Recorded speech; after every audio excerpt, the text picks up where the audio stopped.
Hey, this is Anney. And Samantha. And welcome to Stuff Mom Never Told You, a production of iHeartRadio's How Stuff Works.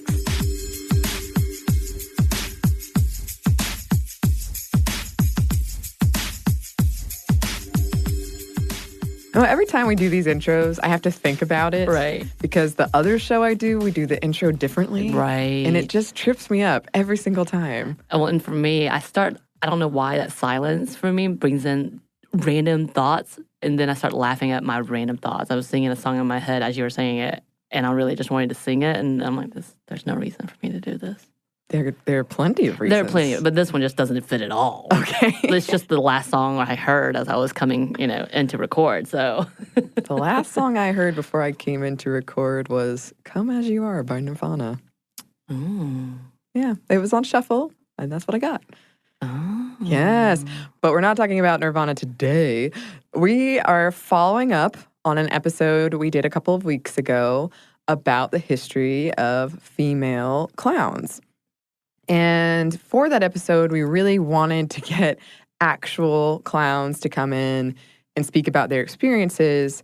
But due to scheduling, we weren't able to for that episode. But we did find 2 female clowns who are willing to speak with us, and they were wonderful. It was a delight. They were wonderful. I was so inspired just about their commitment and their love for it. Mm-hmm. It kind of had one of those moments of like, oh, you scare me in makeup, but I love what you do. Well, you even said that in the interview, and they were like, "But look how cute!" They showed you pictures, and they were super cute. But at the same time, I was like, "Look, no, there's some things."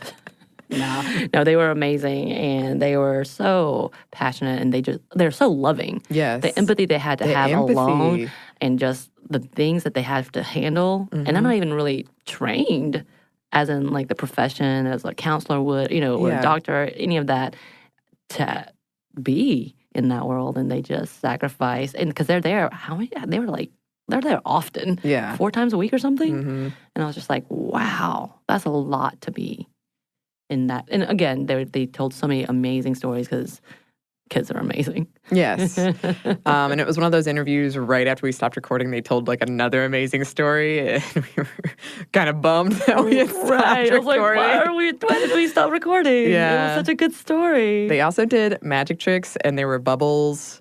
And I filmed it. I know. It's coming. Oh, good. Yeah. Perfect. There was a tutor. Just you wait. Every time I hear tutor, though, I think Tudor. So I was really confused the entire time. Tutor.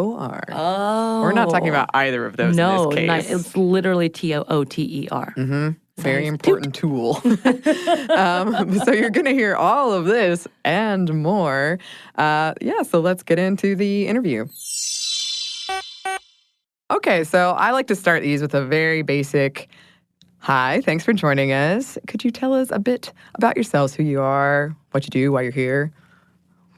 Yeah, I'm Maya, and I'm the program director for an organization called Humorology Atlanta, HA, and I'm also a healthcare clown. Our organization is a healthcare clown organization, and we put professional performers in children's hospitals to bring joy to people in need of joy.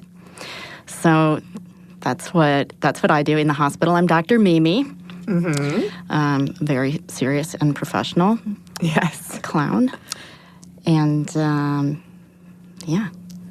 I think I'm here because I think I was asked to be here because you're doing a thing on lady clowns. And I am also a lady, for the record. I like you didn't just wander in here. She was invited. Yeah. I'm not just a clown who busted into your... I was going to say, I just met Gina in the bathroom. I was like, hey, you want to come hang out? Yeah. Essentially that. Yeah. I did see her in the bathroom. Absolutely. It was a weird moment. Oh, gosh.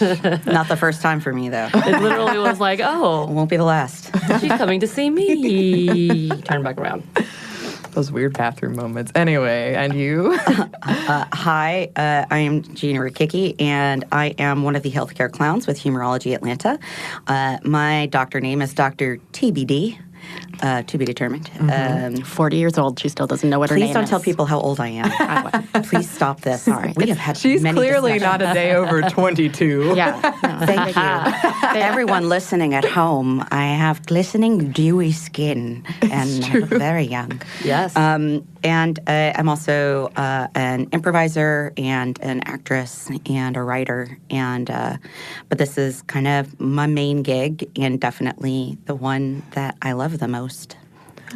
Aw. Yeah, we were so glad to have you here because we did recently do an episode on the history of female clowns and the present of female clowns and the future of female clowns. And of course, we wanted people to come in with actual experience, not just us two researching at our computer to give it more depth. Could you go into a little bit more about Humorology Atlanta, or HA, as you call it? Yeah, sure. So our organization is just about 3 years old. However, many of our clowns have been doing this work for up to 20 years here. So we were originally under the umbrella of the Big Apple Circus. We were part of a community outreach program that they ran called Clown Care, which existed in several cities in the United States. But when the circus went bankrupt, and we had to figure out how to keep ourselves alive. So we started our own nonprofit organization here in Atlanta and worked our butts off to keep the program alive and to keep the clowns in the hospital serving the kids and the families. And yeah, so that's what we've been doing for the past 3 years. Many of the same awesome clowns, but we like to say newer, awesomer company. And now we've hired some new clowns as well, so our team is changing. We've got a team of 12 amazing clowns, amazing performers. So, yeah. It's awesome. We work in 3 different locations through CHOA, through Children's Healthcare of Atlanta, we are very, very lucky to be working with. They decided to continue the relationship after Big Apple went under, and we always work in pairs. So there's always 2 clowns working each shift. We have 8 shifts a week, and we alternate Saturdays between 2 of the hospitals, and so we have specific rounds that we go on when we're in the hospital. You know, like, okay, so today we're going to go to the PICU and the emergency room, and we're going to go to AFLAC, which is where the cancer research and treatment is, or we're going to go to infusion or that kind of thing, and it changes from hospital to hospital and from day to day. It's really cool. One of the reasons that both of you are here is because a coworker of mine, and I think a mutual acquaintance of ours, Lauren Vogelbaum, she told me when I said, oh, I'm researching this episode on clowns, and she's like, oh my gosh, I have some people you should talk to, and I kind of forgot that there's this whole aspect of clowning, and I think that is a big problem, or at least like a misconception, as people think of this one particular type of clown. Sure. But there's all of this other stuff and this like really beautiful work you're doing. Right. And I read that you're also expanding into senior care facilities. Is that correct? Yes. So we're developing and have just done a pilot for our new program, which is called the Exquisite Visit, and it's different take on it's still clown, but it's specifically geared toward seniors, and even more specifically toward memory care residents, and it's all about trying to reach the client wherever they are and to bring them out into whatever space they exist in together with the clown. So it uses a lot of, image, like costume-wise image from the 30s, 40s, 50s, and music from that time period as well. It's a lot about the imagination and being able to travel with the client wherever they want to go and make things come to life for them imagistically so that you can have adventures together and have an emotional experience together. So are each patient or the patients who are part of this program assigned a specific person clown? No. Okay. The way that we have done it so far, we've done a pilot, a 6-week pilot at Wesley Woods, and we had 5. So cool. It was amazing. I loved it. Yeah, it was great. And our senior clowns are a bit different. They're very elegant and polite and mannerful and really give attention to specifically to each person. And we go room to room just like we do in the pediatric hospital. Okay. So we'll go to the resident's door and knock and ask if we could come in for a visit. And then we come in and try to provide them with an exquisite visit where they are the star. Maybe they help us in some way. We ask them for advice, I'm not sure if this hat goes with this dress. What do you think? Should I put a veil on it? Or, asking them for, there was this one couple that is just stunning and amazing, and they've been married for over 60 years. And one thing that's different about going into the senior facilities is that you are literally walking into someone's home. Right. So for the children, even though we have children who are what we call frequent flyers, so kids who have treatment that requires them to come back or perhaps requires them to stay for longer periods of time, so they get to know us and we develop a longer-term relationship with them, you're really going into this room where they have their most precious objects and everything they own, and pictures of their whole history, and so it's lovely to meet them and to get some smiles and get some laughs, and you're helping reduce isolation and help create a sense of community, which is really important. So. Absolutely. Do you? I know before we started recording, we were talking about the other kind of tasks that you've had to learn or abilities or skill sets you've had to get, like to go into hospitals. You're talking about hygiene. Yes. Could you go into some of that stuff? Oh, can we? Yes. Well, first question is, how do you get involved to become a clown? Excellent question. This is, yes. Yeah. Well, so I guess it's sort of a combination between a traditional job and a theater job, or an acting role, where you come in for an audition, and people who are interested in the work and feel that they have an appropriate skill set can send us a letter of interest and a headshot. And when auditions come around, which is very rare because this job is so awesome that nobody leaves because it's the best job ever in existence. Love it. So adding people to the team is a rarity, but everybody that we've added is amazing. So then there's an audition process where you come in and you do a couple minutes of your best material, and we'll put you through some exercises and see if we can find the sort of person who's the right fit for the rest of the team and who has the artistic skills necessary, and where we can see a level of heart and love and vulnerability that we think would be an appropriate match for the emotional content of the work as well. Because I can imagine it's very stressful and very taxing. It is, but it's also very joyful, and in that you are allowing a child to be a child. You're not in there talking about what next medication they're going to get, or if they feel nauseous, or what pain level that they're at or something. We're going in there and creating chaos and inviting them to play. Or sometimes we're going in there and we're soothing and we're singing lullabies. Or, if there was one child that I was working with that just had possibly a form of CP or something, but she had a lot of spasms. And so the way to go in there was to go in there with a low energy, and you make a connection. And then she was able to calm down a little bit and then start popping bubbles. And she was delighted.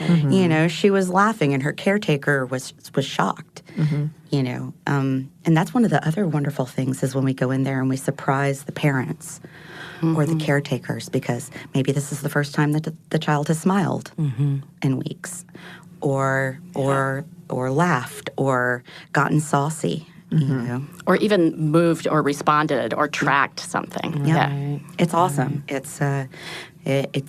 takes when you're coming into this, we have all of our clowns have very different training backgrounds. They are all professional performers and they are professionally trained. But when you come to this, one of the biggest components is having a heart of service and having a comfort with every type of medical situation. And so it's not for everybody. Right. And it's tough for us sometimes. Right. And you have to be able to stay in a state of being hyper aware all the time because you're constantly reanalyzing every audience. I mean, your audience changes every 2 minutes, and you're going into a completely different stress level, completely different age, different gender. Maybe the kid is alone, maybe family's there. I mean, everything can be completely different room to room. Yeah. So you have to be able to take in all of that information instantly so that you can make the appropriate choice for the child. What do they need in that moment? And that's what we want to be able to provide for them. We have essentially 2 hours on in the morning, and then we have a lunch break for an hour, and then we have 2 hours on in the afternoon for the pediatric program. And so I like to consider that two 2-hour sets, essentially, if you're doing like a show or an improv set or something like that, because as soon as we leave the room, we are in clown. And everyone we interact with, it's not the human Gina.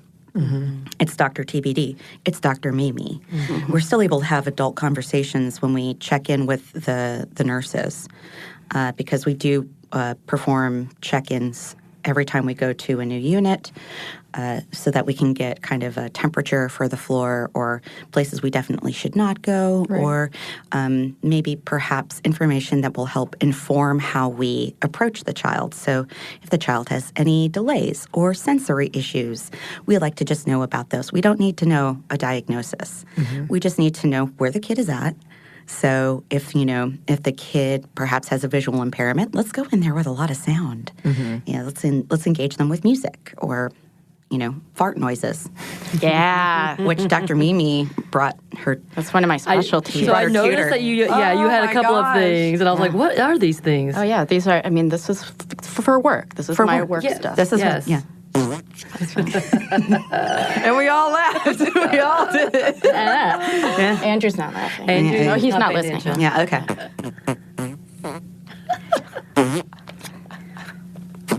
Oh, yeah, that one slipped out. That one just slipped out. There's variety. It's like a conversation. Yeah. Absolutely.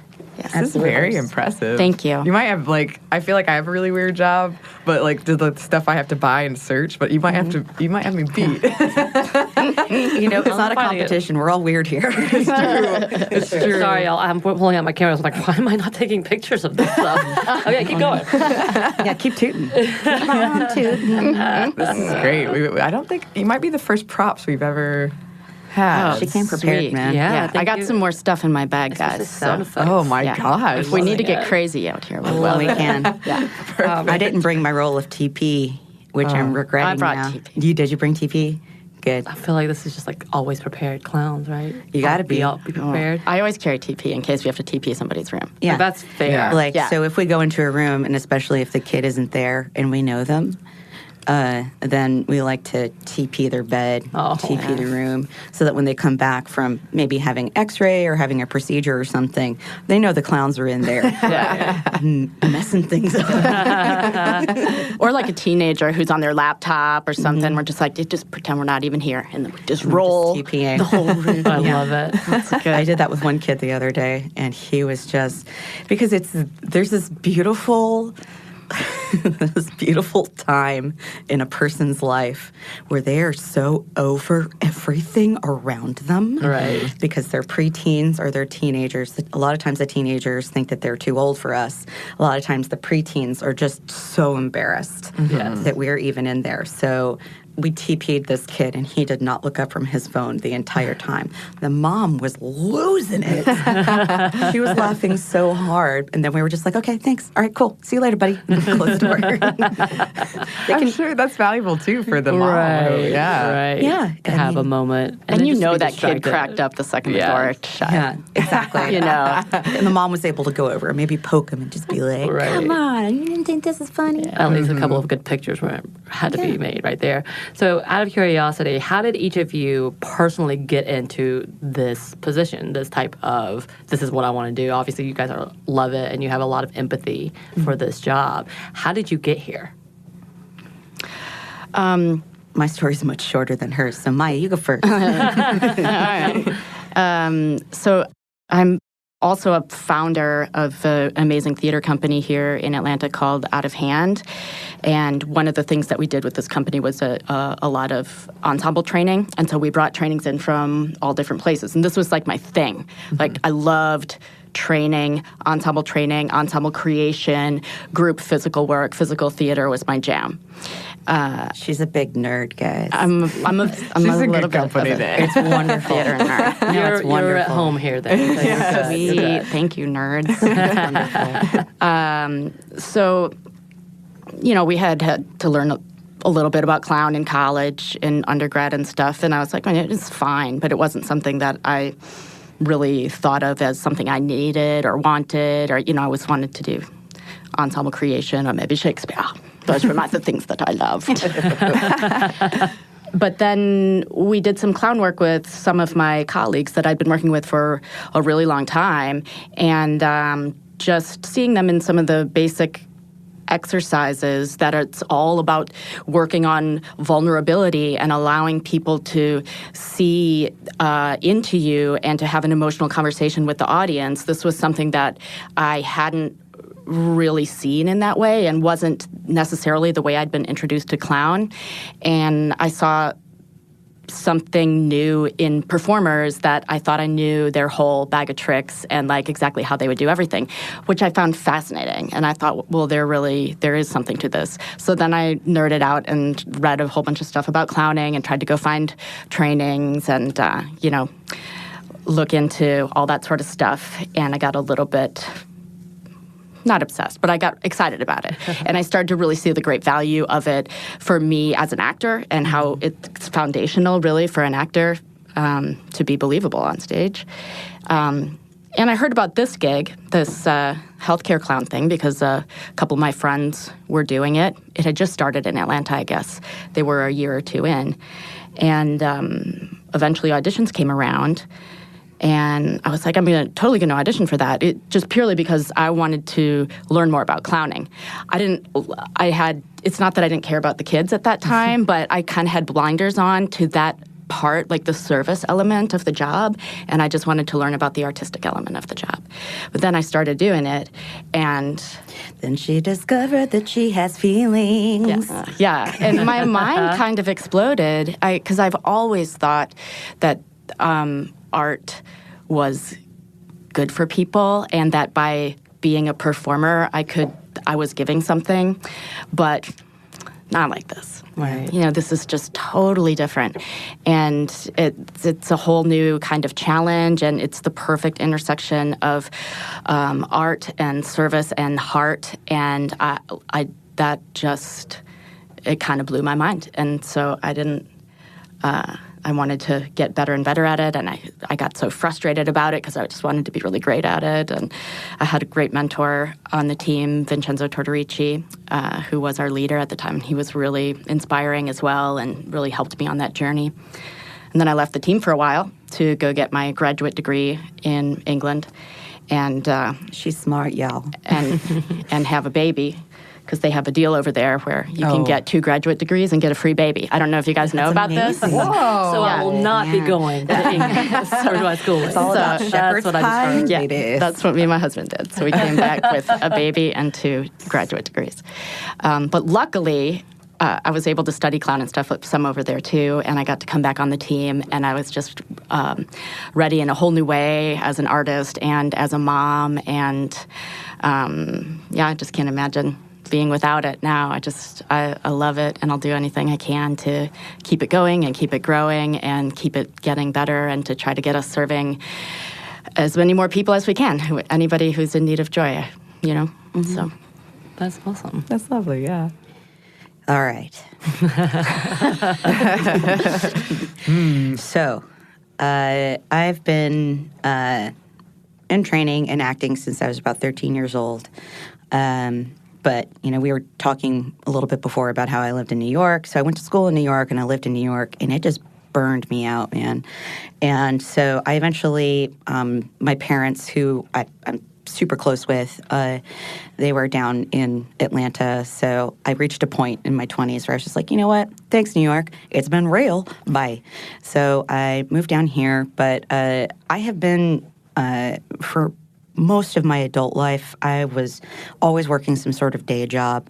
When I lived in New York, I worked at a giant financial institution, which was not fun, for 5 years, Credit Suisse. And then when I moved down here, I've always had very sensible day jobs, and then I've chased my dreams on nights and weekends.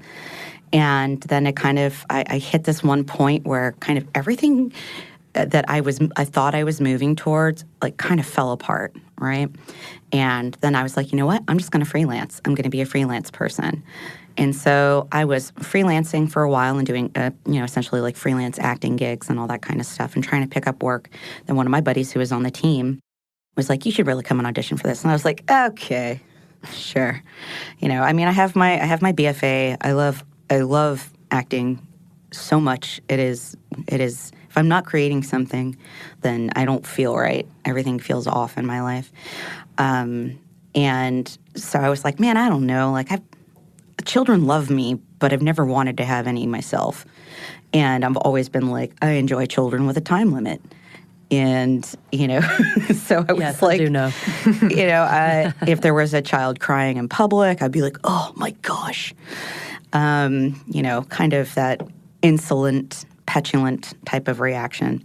So I was just like, you know what? I'm gonna try this. Let's just see. I love serving people. I love helping. I love serving.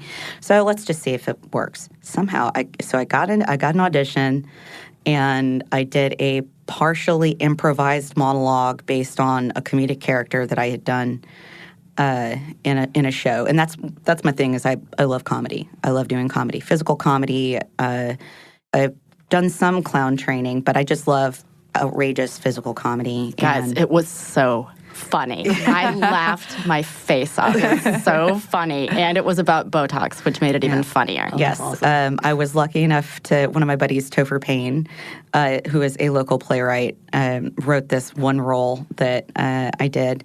And it was a woman who had a Botox accident, and she could no longer move her face. And so you can't see this at home, but I'm doing ventriloquism. The entire monologue had to be delivered without moving my face. So thankfully it worked. And then I got to go into the hospital, and I was so nervous because you have people there they're experts at mime. They're experts at juggling. They're experts at magic. And I'm like, I'm a great improviser.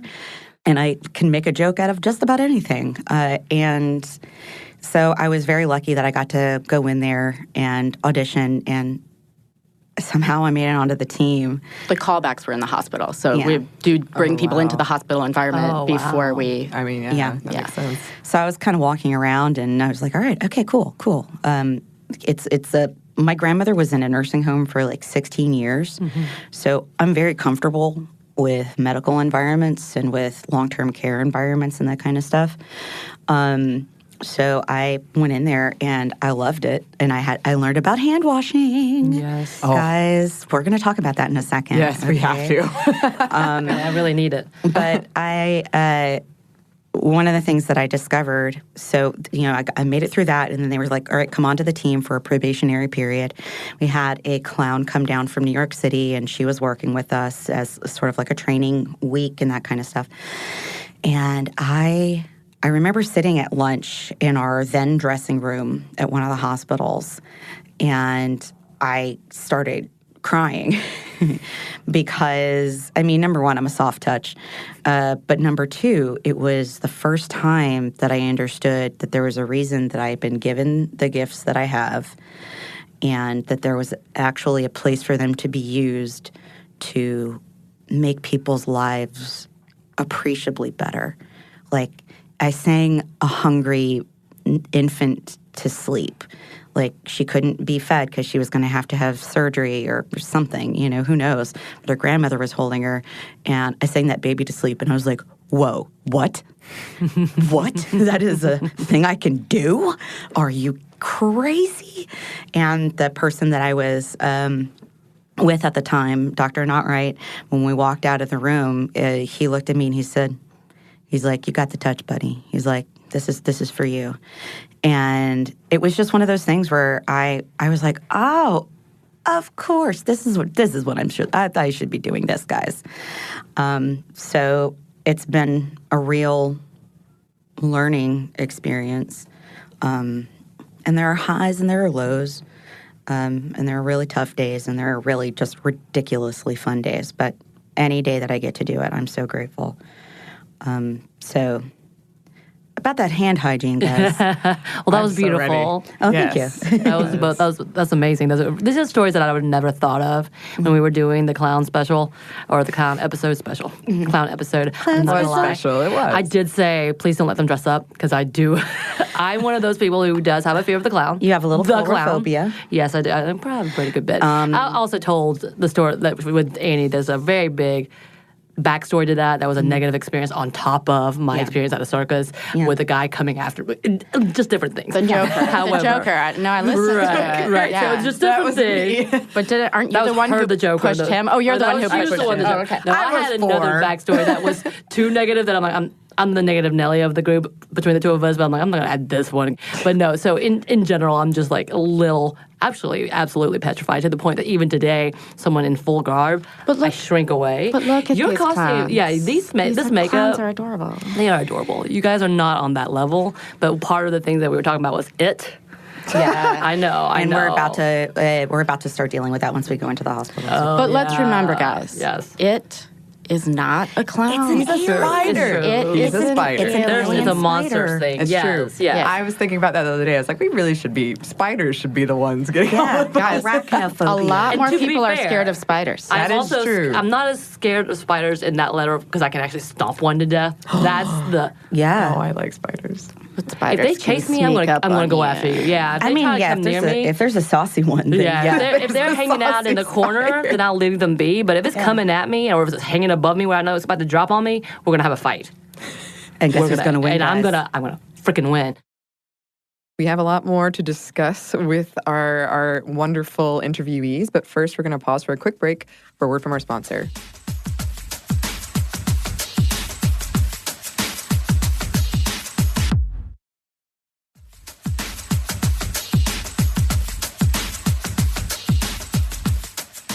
And we're back. Thank you, sponsor. Now let's get back into the interview. Yeah, so this is a really beautiful take because I think Anney, talking about that, these are the things that I haven't thought about in a long time, and I knew it existed, that people come in to entertain, to give a distraction and love, and this is really beautiful to hear your stories and how you're going into it. But with that, yes, tell us the things that we need to know that we wouldn't have thought about once you go into. So one of the things to keep in mind, anytime you are in a medical surrounding, you need hygiene is super important. It's very important for us because we are moving across all levels of the hospital. We are entertaining kids with compromised immune systems. Some of them have no immune systems. We're dealing with kids who are maybe they're okay normally, but anything extra. The chemotherapy is really tough. Chemo and radiation are really tough on kids, and it really knocks down their natural defenses. So the last thing that we want to do is bring anything into them. So anytime we're on a new unit, we wash our hands. And the way that you wash your hands, my friends. All right, so you take So for real, is there a song for it? Because if there is, I want you to sing it. Can we have that It's as a usually that you performance? can do the alphabet or happy birthday. Happy birthday. Okay. Yeah, but So- that's how long you need to have Right. friction and bubbles. That I knew. So one of the most important things with hand washing is friction. Okay, so first thing you're going to do is you're going to wet your hands. Okay, and you want to take a video of I'm doing this. Samantha needs this information. Okay. Very key. Here we go. So your hands are now wet. So now you put the soap on it, and so this is how you go. You put your palms together. So happy birthday to you, happy birthday And to you. especially if it's our first wash of the day, Gina would be no rings, no watch. Yeah, no rings. Those are great places anytime- for bacterias to. Yeah, anytime you have a chef that has rings on, don't eat their food. Okay. Because that's where bacteria hides. So you're going to hook your fingers around each other. Now, this area right here, the pad at the bottom of the thumb and the thumb are often the most neglected areas. And the way you do that is you just kind of twist. You do a little twist, right? So now you've gotten between your fingers, you've gotten the palms. You're going to rub the backs of your hands. And also, if this is the first wash of the day, then I'm also going to be rinsing under my nails. So you scrape your nails, right? Mm-hmm. And then you're still foamy, and you're going to do your wrists, right? And now you rinse from wrist to hand. Okay. Wrist to fingertip, like that, okay? Shake it, and then dry your hands, and you're good to go. Mm-hmm. And then we make sure we also foam in and foam out of rooms, or gel in and gel out of rooms. Right. So hand sanitizer. Hand sanitizer. They're awesome antimicrobial hand sanitizer, which has made my hands look like Baba Yaga's. I only have chicken feet for hands now. The terrible old lady hands. I'm going to be like Madonna and start wearing fingerless gloves. But yeah, that's very, very important. Over 90% of infections are spread through touching your eyes. It's the mucous membrane in your eye. So your eyes, your nose, and your mouth, you don't touch them unless your hands are clean. Super, super important. And then you wash immediately after you do. Exactly. Mm-hmm. And so for us also, we also wash after any time we get to give a kid a high five or, any of that sort of interaction. Everywhere we go, there'll be signs that say if kids are on contact or contact droplet, if there's any reason why touching them might be passing infection from them to you, in which case we gown and glove and put on masks to go into the room. But we also try to treat anybody that we encounter as a potential... You don't know what they have. Yeah. And the last thing we want is for the clowns or anybody to bring something to somebody has a compromised immune system or happens to be allergic to whatever that thing is. Mm-hmm. And I remember, I think, was I working with you that time where we were in a waiting room, the kids are playing and stuff, and I was watching this kid, I'm playing the ukulele, and my partner's over here, was it you, blowing bubbles or something? And this kid just pulled the biggest booger out of his mouth. He was clearly one of those booger kids, you know how they are. Booger kids. And, and then it went straight in his mouth, and then, and Gina's going to give kids high fives. I'm like, not this one. You're not going to high five this guy. She gave me the look, and we have looks that are just like, we're still in clown, and she'll just give me the no shaky, oh boy, we're having fun, aren't we? We gotta go. I passed this kid.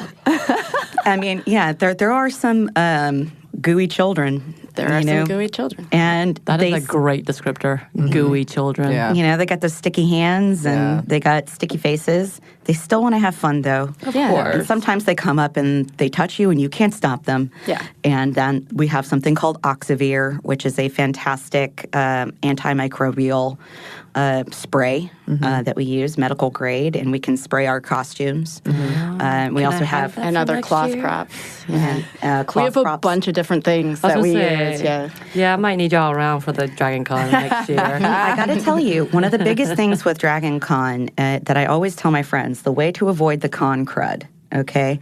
You need to remember that any high-touch surface is essentially a petri dish. Right. So when you get into the elevator... Which makes a lot of sense. Yeah, so when you get into the elevator, any door handles that you're dealing with, any chairs that you're sitting on, if you're touching the edges of the chairs in order to kind of scoot into them, anything like that, that is just germs. Right. And just cover everything. Cover all of your...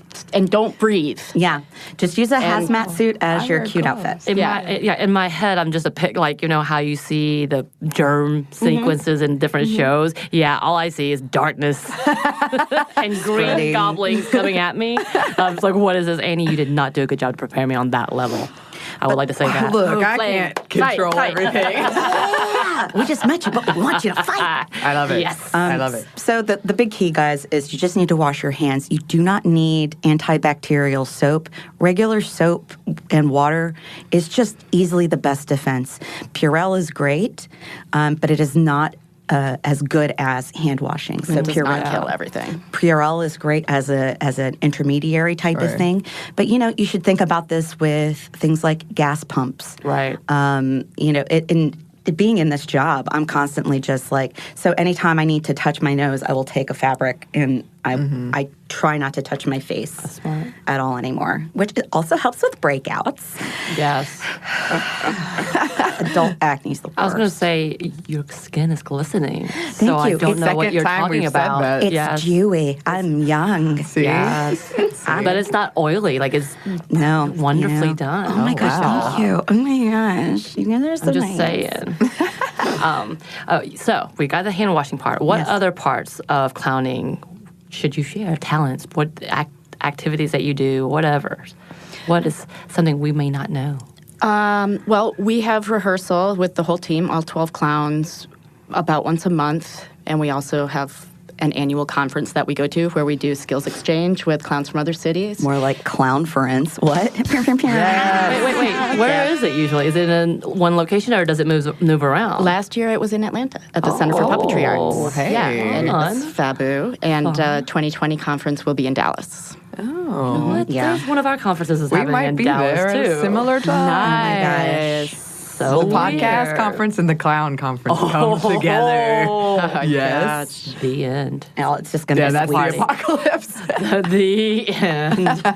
That would be when the party goes down. Yeah. I mean, clowns actually know how to party. Oh, I believe that. They're I'm not gonna complicated, lie. strange individuals. And I say that as a complicated, strange individual. So Yep. I think we are all on that page here. So. Well, I was going to say, I feel like that's a lot of actors.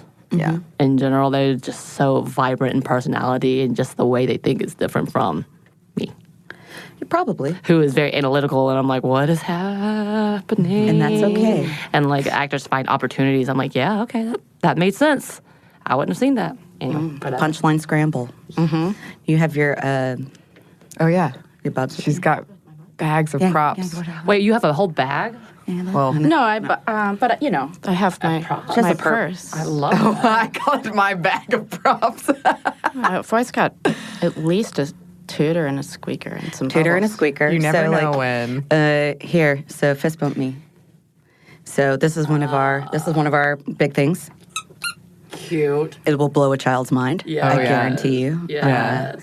And so we can take this and we can fist bump it, or we can, through the magic of clown, we can The get a little off nose. our nose and then put it at different places. And Aw. so then, like, the kid's elbow will be squeaky, or the kid's stuffed animal will be squeaky. that's cute. And the best is when they start trying to, like, kids don't have, especially young kids, don't really know their own strength. Right. Don't know about gently touching things unless you're like, gentle, gentle. Right. So if you put the squeak on their nose and you squeak their nose, quite often they will mash their nose. Oh, no. So hard. And I'm just like, baby, no, stop.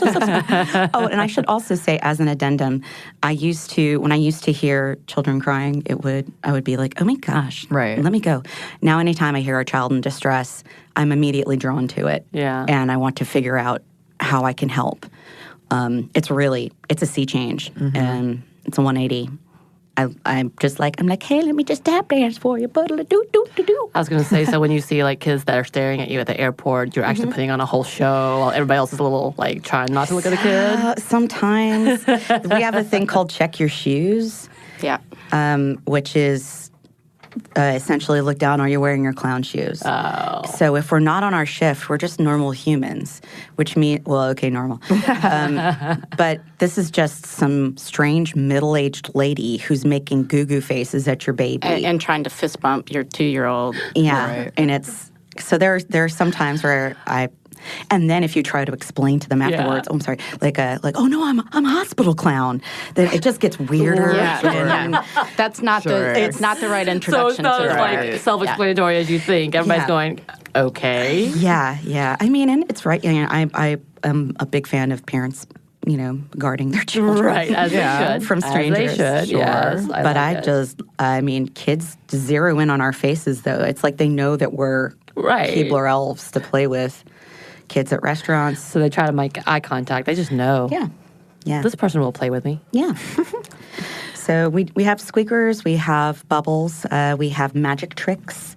We have, so I do a bunch of different bubble tricks, and we also have jugglers. I love jokes. I love terrible jokes. They're my favorite. Oh, I love terrible jokes, too. Oh, she loves some good puns. Oh, my gosh. Oh, lovely. We'll play a pun game once these mics are off because it's not entirely family friendly. I see.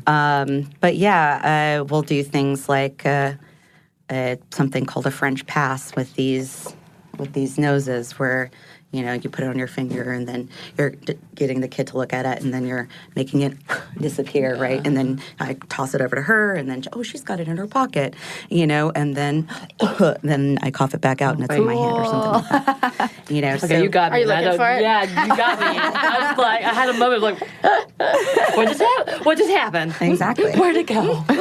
So it's about learning how to palm things or put things in your pockets. And, and then, of course, just having really stupid, funny things like I have these tiny hands. And I love to put on these tiny hands. Oh, no, those are so Maya's creepy. Like, no, but then you give tiny high fives. You go, tiny high five, or a small round of applause. Yep. Or we have ukuleles, and I can strum the ukulele with one entire hand. And I say that's classical. We do a lot of music, too. A lot of music. Some of the people on our team are really amazing musicians, and everybody on our team can really sing. Yeah. Really sang.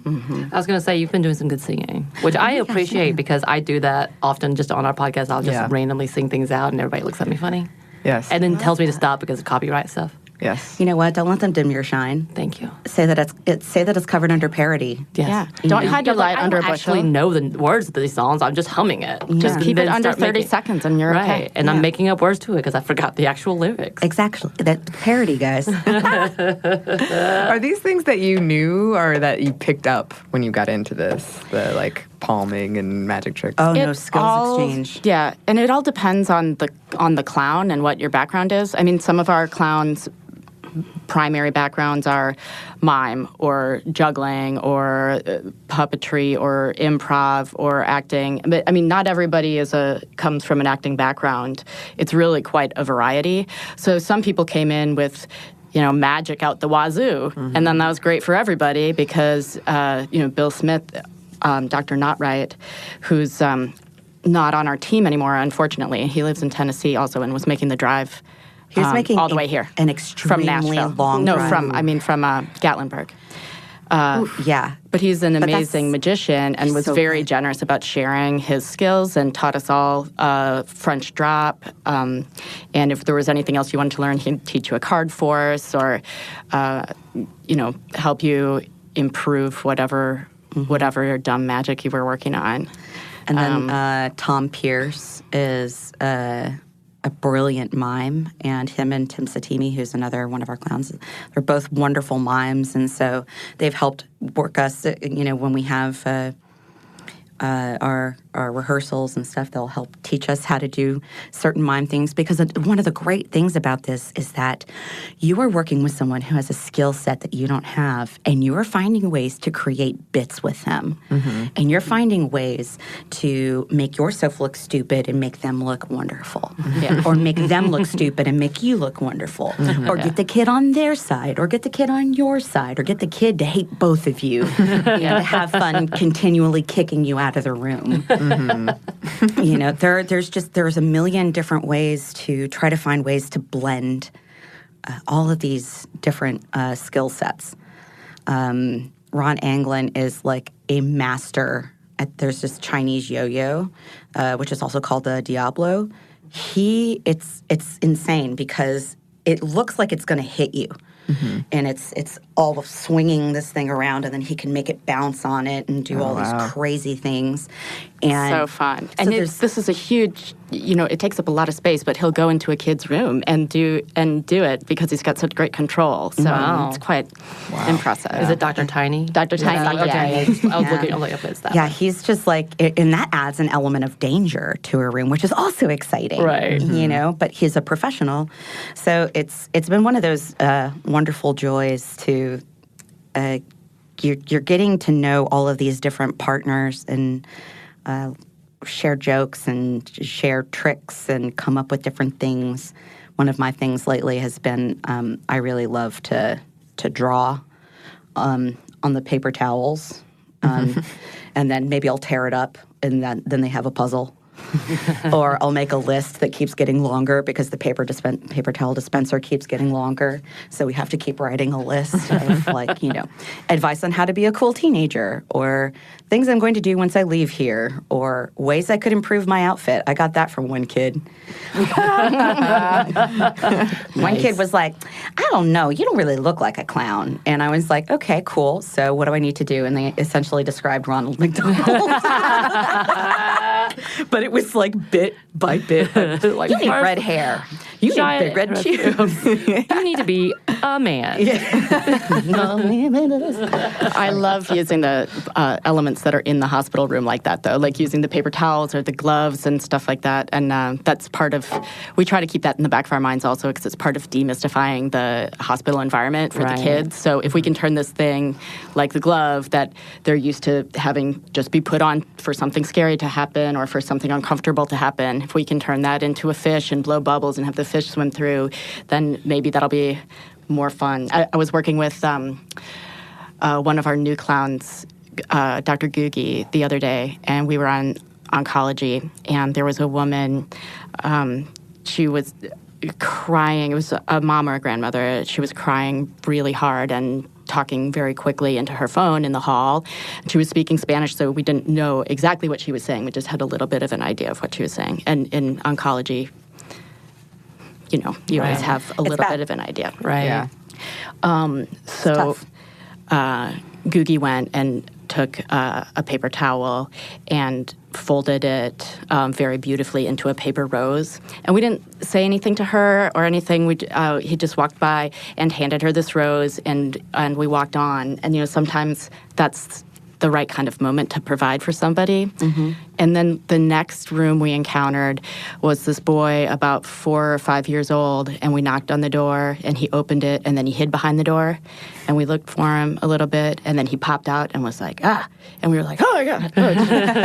And then we just played this for like a while, and he kept hiding behind the door and then popping out, and we would get scared, and eventually he scared us enough that we ran off all the way down the hall and into a whole nother area of the hospital, and a few minutes later, a nurse came running to us, and she's like, hey, did you go see room whatever it was? And we're like, I think we did. And she's like, I think maybe he wasn't in the room or something because they just asked for you guys to come there. And we were like, okay, well, maybe we had the wrong room or something. I don't know.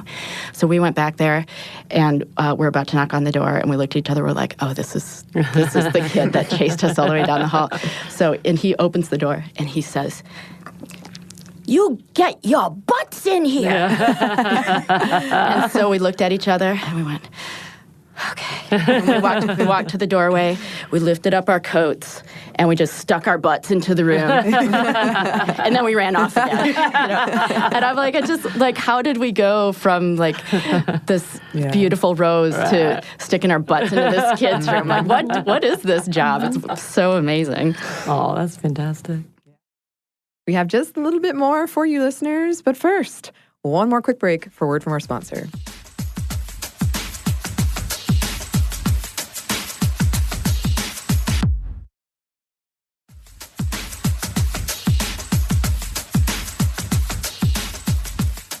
And we're back. Thank you, sponsor. Let's get back to the interview. Kids are honest and literal and strange in ways that I never really knew until I did this job. Oh, man. There's some My kids are the weirdest. Yeah, they're really the cute, best though. Kids, though. The weird kids are my favorites. Yeah, there are times when you have times where you've got to just kind of step out, and because of maybe things that are going on in our personal lives, like my father was really sick at one point, and I was still working in the hospital while he was in the hospital and that kind of thing. And so every now and then I just had to be like, just need a second. Mm-hmm. Okay. And then you keep going because you're there for the kids. Right. And that allows you to have even more empathy and compassion for what these families are going through, sleeping in these hospital rooms, living there, essentially. And there are kids that come to CHOA from all over the world. Right. Yeah. So You're dealing with different customs. There are some people that don't know that they're allowed to use the bathroom inside the room. You know, it's just like there's different cultural differences. There are different cultures from within Georgia. You know, you have people coming down and they're getting all settled in, you know, and there's a whole family. Like there's mom, dad, multiple kids, grandma, grandpa, and everybody's posting up for this kid. Then there's some kids who don't have anyone. Right. Or their parents are working so that they can pay these bills. And we're the ones who are able to go in there and break it up a little bit. Just break up the time. Right. Or kids who get checked in and then are left there. Right. Yep. Which happens. I mean, It happens. I had no idea that happened until I mean, what? Yeah, it's usually kids who have a lot of technological dependence on things like trachs or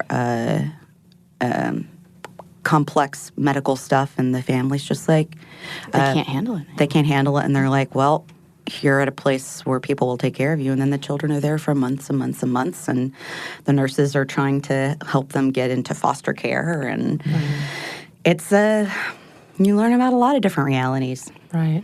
So with that, because I'm actually a social worker, and one of the things that I always ask, because obviously this field is very, very emotionally taxing and impacting, how do you care for yourselves? Like you were saying, you were having a moment because of the close relation with the father. How do you actually take time and care for yourself? Well, I think we should all be better at it than we are, but we do, as an organization and as a team, we do work on that. We work with a therapist, with a psychiatrist at each of our rehearsals, and we have group therapy, which we call emotional hygiene. It's another type of hygiene. Another type of hygiene. Agreed. Don't just wash your hands, important. wash your brain. And your heart. And your heart. And that's another one of the many, many reasons that we work in pairs always. A lot of that is about artistry and safety as well, but it's also about having a shared experience with somebody if you need to be able to talk about it later. We also spend 30 minutes at the beginning of each day while we're getting in costume and mentally preparing for a performance, checking in with the partner about where they are emotionally and the most recent experiences they've had in the hospital. And at the end of the day, there's another 30 minutes to de-clown and debrief emotionally about the day. And everybody's always also open to receiving calls from each other if you feel like you need to call somebody to talk about something weird. Because I know, like, my husband doesn't want to hear about it. Right. Yeah. You know, so some spouses are great about it, but it's like it's very weird to talk to somebody about it who doesn't have this, you know, they don't understand shared experience. Right. Yeah. So we try to help each other. It's a strange thing. You know? And theoretically, we all do yoga and meditate and sleep well and drink water. I eat chicken wings and drink beer. Yeah. That's one way to do it. Yeah, I mean, come on, the local guys, am I right? Word search and wines, yes. Word search and wine. I like that. I think we're very lucky in that because of the type of work we do, we're all okay with being vulnerable with each other. And that's the whole essence of clown, is vulnerability. Right. So. Yeah. We're able to look at something, look at this and be like, this really messed me up. And I need to just say these words out loud about what this is, And, we do develop relationships with kids long term. Who are waiting for transplants or who are waiting to be put into foster care or who are going through cancer treatments. And sometimes we lose them. Right. And that is very hard. Because, we're there to be silly and goofy, but you also know that if you're walking into a hospital, you're also going to be dealing with mortality. Right. Yeah. So you just try to do the best that you can and remember those kids who have moved on. And sometimes but the kids are so inspiring. Like they are so resilient, and it's just they're amazing. They're ridiculous. They're wonderful. They're just like this kid, this one little spitfire of a girl who like English isn't her first language, but she's been like in and out of all of these different treatments and stuff. And I see her in one hospital, then I see her in another hospital, then I see her in day surgery and all this kind of stuff. And she will let you know what she wants. Oh, yeah.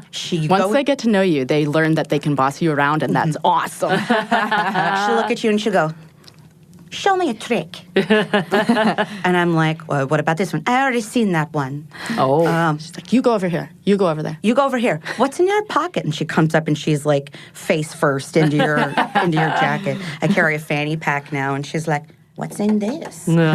You know? Open it. So, open it. And she'll start unzipping it. I'm like, whoa. You know, but of course it's full of really stupid stuff. You know? So it's perfect. Exactly. Everything that she wants. Yeah, but she's, you know, like the last time that I saw her, one of my gags that I like to do is they have these big, it's like marketing material that Showa has that look like giant phones. And so I always carry them with me, and I'm like, hey, what's up? And or I pretend I can't unlock the screen because it's paper, and so I have to give it to a teenager. You know, it's paper thin, unbreakable. That's amazing. So I gave one to her, and then I had one. And we were talking to each other. I'm like, hey, how you doing? Oh, I'm fine, doing all right. And she grabs my hand. And while her mother is talking to a social worker, she and I walk up and down the hall, just having a conversation, not looking at each other, but holding each other's hand. And her hand is so tiny. Oh. And she's been through so much crap, but she still is going to boss me around. And she still wants to have this imagination thing. So I say, you take that one home with you, and then you can call me on the phone when you want. Oh.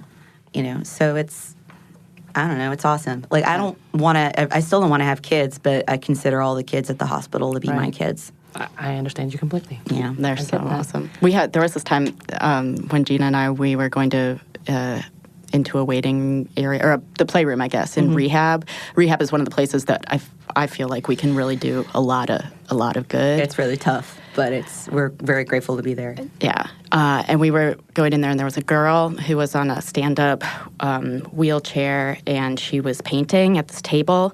She was probably about 3. And another girl sitting on the floor who was also probably about 3.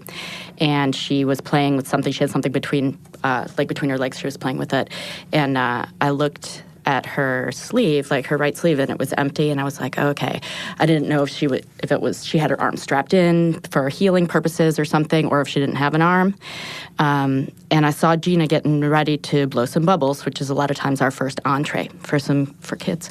And I looked more closely at this little girl on the floor, and she had shifted a little bit, and she didn't have an arm on the left side either, and her arms weren't strapped to her. She didn't have any braces or anything like that. She just didn't have arms. And I had this moment where I was like, oh man, are we about to blow some bubbles for a little girl with no arms who isn't going to be able to, finger pop? Right. But I was like, well, here we go. So I kept playing ukulele, and Gina got out her bubbles, and the little girl who was painting just threw down her brushes, and she lit up. She had both a finger on each hand, pointer fingers, just pew pew pew pew pew pew, popping those bubbles. She couldn't be happier. And the little girl on the floor, she looked up, big smile on her face, and just took her foot and went pew pew pew pew pew pew, and just kicked the out of those bubbles, And it was just this amazing moment. Right. And we walked out of there, and Gina was like, adaptability, man. Yeah. It's just like, wow. I mean, that's the kind of thing where those kids just are, you're like, you are inspiring to me. She had this one of those little fake car consoles in front of her with the wheel. And I saw that she was hitting the buttons and kind of turning the wheel a little bit. I was like, oh no. And she was amazing. Yeah. She was flexible. She was accurate. Yeah. And she blew Maya's mind. Yeah, and it was wonderful. She's got those high kicks in already. She had those high kicks. I like that. Yeah. But it's, if you meet people where they are, right, and you go in there ready to not judge and not make anything weird. And don't assume. Yeah. I'm glad we didn't assume. Yeah. Right. Yeah. So coming back, obviously, we are, stuff I've never told you, a very female focused, or those who identify as female. And one of the the ideas behind the clowns was we don't hear too many about female clowns in history. As in fact, we were talking about one list only listed off like maybe 6 out of 100 as were part of the famous. How does, as women in clowning, what do you see some of the difficulties that you may have ran into, non-difficulties that you may have ran into, roadblocks that you are past or getting past, or any of those situations? Well, I think we're fortunate on our team that we have several women now, which is great. It didn't always used to be that way, but we've got strong women. But I think there's always a little bit in the back of your mind is because clowning has such a relationship to comedy that you have to get over that hump of women aren't as funny as men, or like chicks aren't funny or whatever, which is such That's so grody. Gina's so funny, guys. I'm hilarious, guys. I believe that. Yeah. I've seen it. I mean, I make myself laugh. So. That's enough. Right? Not to put too much energy into the tutor, but one thing that I found when I first started, my clown was really different when I started. I was a lot younger, guys. And I was a little bit more feminine and cute, and some of the stuff we could do back many, many years ago we don't do now. Like I would never flirt with anybody at the hospital. But back then the clowns could flirt and it was cute and funny. Anyway, I digress. But I carried a tutor because some of the guy clowns had tutors, and I thought toots were funny because they are. Because they're hilarious. Objectively, yeah. But the general gag for the male clowns would be, they drop something on the floor, and then they go to pick it up, and they toot as they're picking it up. And I was like, I could do that. And I tried it, but it wasn't funny. Like I don't know if it was the fluffy skirt or the piggy tails or what it was, but it was almost like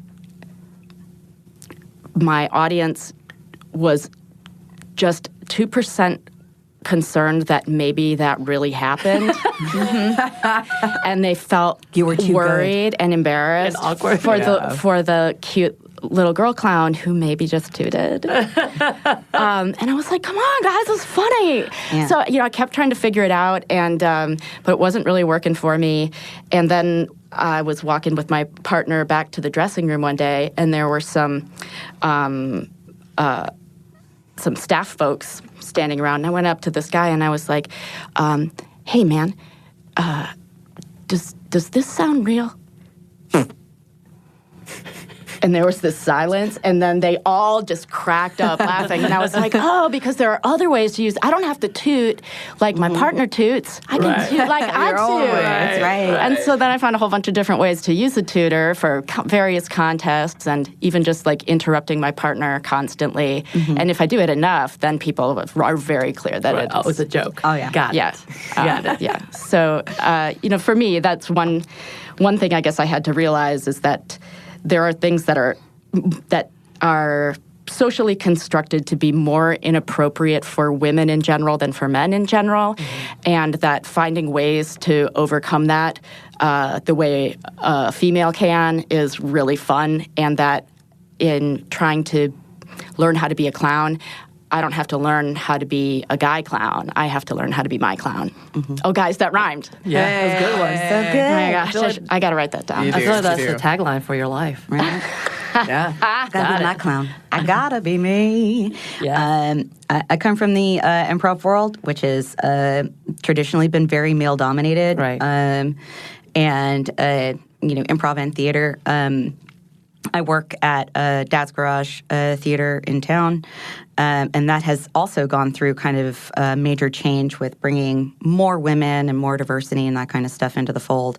But you do still run up against these societal buffers. And one thing that I've really enjoyed with my clown is that I make her, she is so dumb, and she's so energetic, and she's so ready to party and like kick up her foot and be ridiculous. So it's kind of, I'm playing at the child's level in a lot of ways. But I also, I like to do like little stand-up routines, and say terrible, terrible jokes. But there is that dichotomy of like, being feminine, because I have one of my dresses I have is my new one. I love it. It's all pink and it has angry cat faces on it. Yes. Oh man, it's so great. But that you can be feminine and wild and rambunctious and looking to get into trouble. But it's there's also, talking about like how culture progresses, right? So things that were once appropriate in comedy are no longer really appropriate in comedy. That also sort of goes for clowns in the sense that people of my parents' generation, they knew clowns as like a safe and adorable, and they'd be like, oh, the clowns signifies having fun. So sometimes the parents or the grandparents will look at us and be like, oh, hooray. But kids, because clowns are not, circuses aren't as prevalent anymore, clowning isn't as prevalent anymore in our culture. It is in other cultures. We're also kind of introducing a foreign concept. Right. We are quite often the children's first clowns. They've never met a clown before. Right. I do believe that, in a sense, our femininity can work for us if you have a particularly high-stress room or high-stress child, and we're able to come in with a different type of energy. We're not as physically intimidating, necessarily, because, sometimes our dudes are big. And so we're able to kind of go in there and possibly have maybe from that child's perspective, this is a safer person. But that's not always true. I mean, we have lovely, gentle, wonderful men on our team.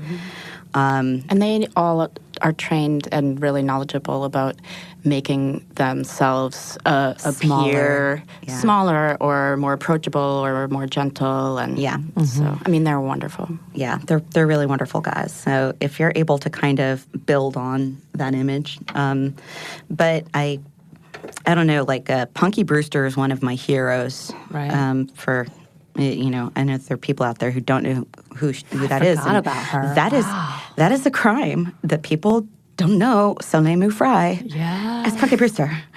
It's been a long time. Yeah, right? It's been a hot minute. But she was kind of this awesome, I try to take that energy where she is spunky and, she wears mismatched things and Right. it's the joy of clowning. And we are lucky that, we're not only respected as clowns, but we're respected as women in a profession as we go through CHOA. When we're doing check-ins, also the nursing force, which is what we interact with the most, is also prevalently women. So we're speaking with a lot of women who are in very tough professional positions. And let me just tell you guys, anyone who's listening, if you ever have a nurse, you better be nice to that person. Oh, man. They do so much work. They carry so much on their shoulders. They're heroes. They are literal heroes. I see some of the things that they've had to deal with, and they go through it with grace and humor. And I look up to them. I idolize them. So don't you be mean to your nurses. You be nice. Agreed. Gina's going to come get you. No, for real. I won't show up in clown makeup because I don't want to add to any stigma. There we go. Yeah, please don't do that to me. There we go. No, I'll just be tough. That would be cruel. Before we get to like closing out, final shout outs and stuff, do you have any perhaps advice for listeners who might be interested in clowning, or anything you want to add that we haven't touched on that you think is really important? Hear the wheels clicking in our head. Well, I feel I could give a whole dissertation probably. She's a nerd. But I really think that one of the things that's challenging for us that I think we could ask of everybody is just to keep an open mind about the idea of clown, because for most people, I think it's not what you initially assume, at least here in the United States. the idea of clowning is really different than it is in Europe and other places, and the clown is so is still a healer and a new way to look at yourself through somebody else, and a way for somebody to make mistakes for you instead of you having to do it, and is the opportunity for an emotional conversation and for play and fun and whatever it is that somebody needs in any given moment. And I think that that's really beautiful, and that's the essence of clown. And I hope that people will think about that and give that idea a chance. And I think that we're helping to do that in what we do, because I hope so too, because it's so special. Yeah. So, and remember that we're just people. I think we've had these conversations with some adults who are like, I'm afraid of clowns, or some kids who hear that because they've heard their adults say that. Sometimes we'll do like noses off or something like that, and just say, I'm just a person who likes to make you laugh, or who likes to be there. If you're interested in it, I mean, there's so many wonderful resources now to study clowning in different places. Check out, what does clowning look like in other cultures? Looking at some of our physical comedy greats like Buster Keaton, going and watching some of his old stuff, because that stuff is still hilarious today. Yeah, and Chaplin and Bill Irwin. And then Bill Irwin, he's such a dreamboat. Women, if you look at Annie Fratellini and Karen DeSantos, there's some great. Even Carol Burnett. I mean, she has a lot of clown in. And Lucille Ball. I mean, great. I mean, physical comedy and clowning. I would consider those ladies absolutely clowns, for sure. So, go out and do your research and see. And go train in the studio. Yeah. Go to New York and take a workshop with one of the greats. I don't go to Los Angeles. To Florida. I don't know. There it was. I don't know. Florida. In the story. Go to see Florida Man. Florida Man will always help you. I don't know. I think the idea is the more well-rounded you can be as a performer and as a person, the better a clown you'll be. So immerse yourself in books and in history, and learn a couple of fart jokes. What? Good advice. Yeah. There we go. Maybe learn a couple bubble tricks. Classless. Invest in a tutor. Learn a couple songs. My mom is not proud of me right now. Yes, she is. You're wonderful. But go to different places like, there are still things that exist like Eddie's Trick Shop.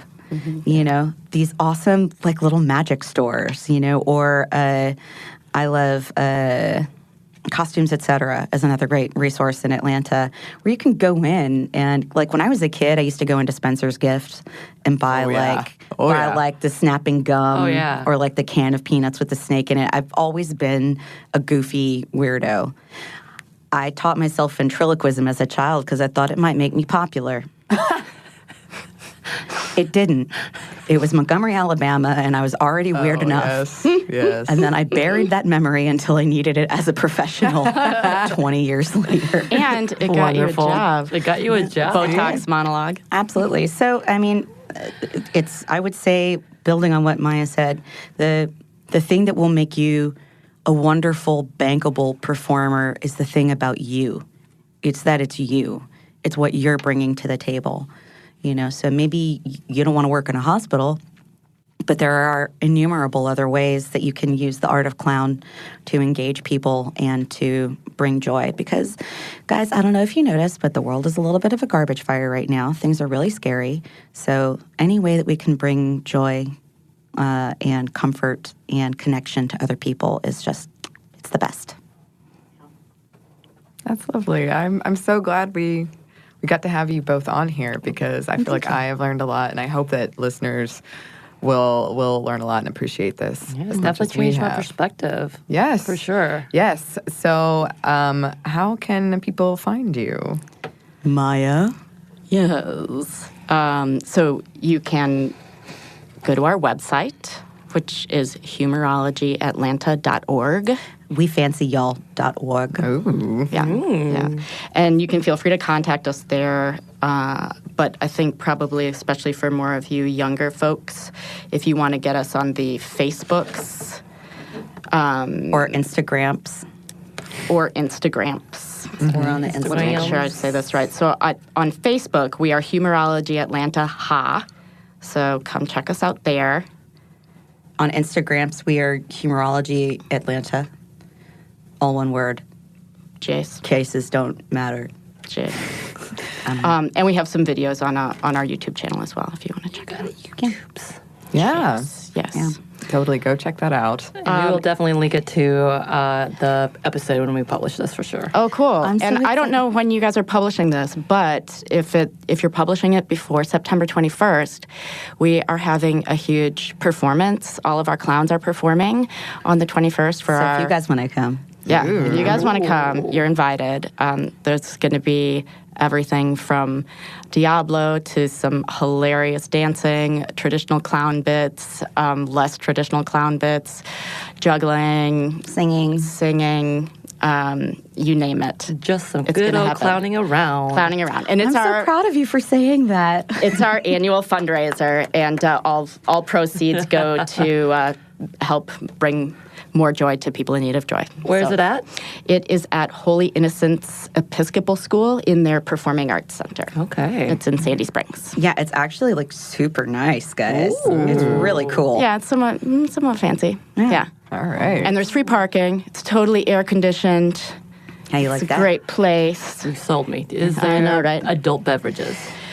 You It's can. a church place. I just realized this. I need to go home. I mean, it could be a Catholic. I mean, they drink a lot of wine. We- Episcopal Church yeah. Catholic, guys. Essentially. Yeah. We totally recommend that you pre-party. But we will. You got a pregame. I kind of forgot there's also kids, clown. Okay. All right, guys. I'm there. So now. everybody's But we going to be will have tailgating. mocktails for all the clowns. Oh, yeah. Oh, cool. Yeah. Perfect. It'll be super fun, I promise. So that brings us to the end of this episode, this interview. We hope you enjoyed it as much as we did. And I just found it, like we said, really inspiring. And also, I hadn't thought about it Right. in that way. And as they said, they actually do have an event Saturday if you happen to be in Atlanta. And that Saturday sounds the like an 21st. amazing event. September 21st, 2019. So, of course, this is... Yeah, depending on when you listen. But if you're listening as it's coming out and you're around Atlanta and you have, you want to support something amazing, they're doing a great benefit. We'll definitely put a link to that, or at least link to their website to do that. Yes. Yes. Yeah, definitely check that out. And we would love to hear from you, listeners. If you have any clowning stories of your own, you can email us at stuffmediamomstuff@iheartmedia.com. You can find us on Twitter at momstuffpodcast or on Instagram at stuffmomnevertoldyou. Thanks as always to our super producer, Andrew Howard. Thank you, Andrew. And thanks to you for listening. Stuff Mom Never Told You is a production of iHeartRadio's How Stuff Works. For more podcasts from iHeartRadio, visit the iHeartRadio app, Apple Podcast, or wherever you listen to your favorite shows.